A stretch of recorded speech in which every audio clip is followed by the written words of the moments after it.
प्यारे भाई जय श्री राधे। आइए आज हम सब लोग फिर पुनः महत्वपूर्ण बात करते हैं और ऐसी महत्वपूर्ण जो हमारे घर पर में हमारे हर जगह पर देखने को मिलता है।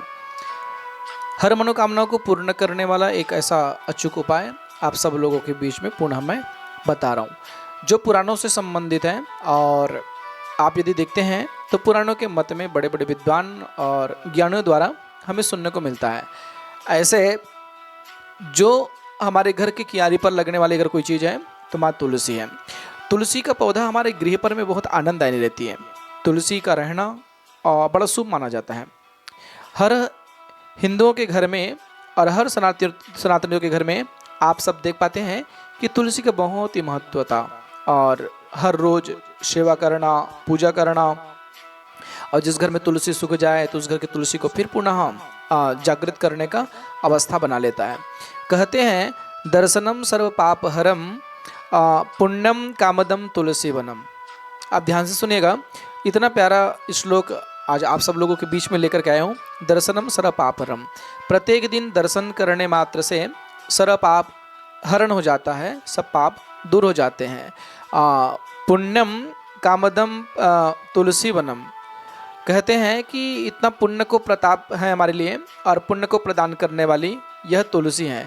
मनोकामना को बहुत जल्दी आपके पूर्ण करने के लिए तुलसी होती है, पर आप लोग घर बैठे इसको जान नहीं पाते हैं। आज मैं आप सब लोगों को बताऊं, कहते हैं कि तुलसी है जिस तुलसी पर में रोपयंती नरे दृष्टा न ते पसंती भास्करी।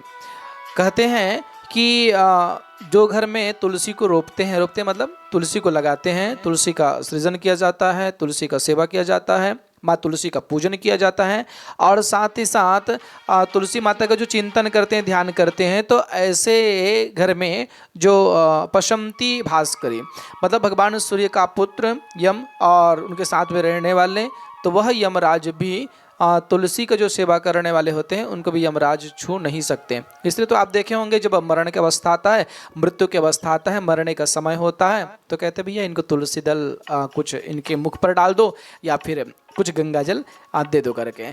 अकेले गंगा जल को नहीं छोड़ते, उनमें तुलसी दल डाल करके छोड़ा जाता है। मतलब यह है कि तुलसी अगर मुख पर में हो और प्राण छोड़ता है तो वह जीव जब इस संसार को छोड़ करके जाता है तो यमराज भी उसे छू नहीं पाता, ना उसे टच करता है। यमराज तो छोड़ो, यमराज का दूध भी उसे छू नहीं पाता। तो ये तो तुलसी की महत्वता है। इसलिए घर में तुलसी की सेवा करें। सब पाप को ऐसी क्षय करने के लिए सबसे अत्यधिक बहुत प्यारा आप सबके लिए उपाय है। और कहते हैं कि जिनका स्मरण शक्ति कमजोर होती है तो प्रत्येक दिन सुबह उठ करके तुलसी में जल छोड़ें और जल छोड़ करके एक तुलसी का पत्र मतलब तुलसी का पत्ता ले करके उसे ग्रहण करना चाहिए, खाना चाहिए। ऐसा करने मात्र से हर रोज यदि ऐसा कर रहे हैं तो स्मरण शक्ति जो कमजोर रहती है वो स्मरण शक्ति बढ़ने लगती है। जगने की शक्ति और समझने की शक्ति, यदि कोई भूल जाते हैं तो उसे स्मरण शक्ति स्वयं आ जाती है। तो इस अवस्था में माँ तुलसी हमारे घर पर रहना चाहिए। प्रत्येक क्यारी पर में आप तुलसी लगाएं। पूर्वादि मुख यदि हो तुलसी, कई लोग पूछते हैं गुरुजी हम तुलसी कहाँ पर लगाएं, तो मैं कहना चाहता हूँ तुलसी यदि पूर्वादि मुख हो तो बहुत अच्छी बात है। यदि हम पूजन करें तो हमारा मुख पूर्व की ओर हो, जिस तरफ सूर्य उदय हो ऐसे तरफ होने से हमारे घर में तुलसी की बहुत बड़ी कृपा होती है।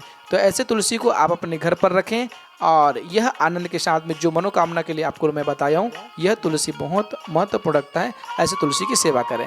जय श्री राधे, जय श्री कृष्ण।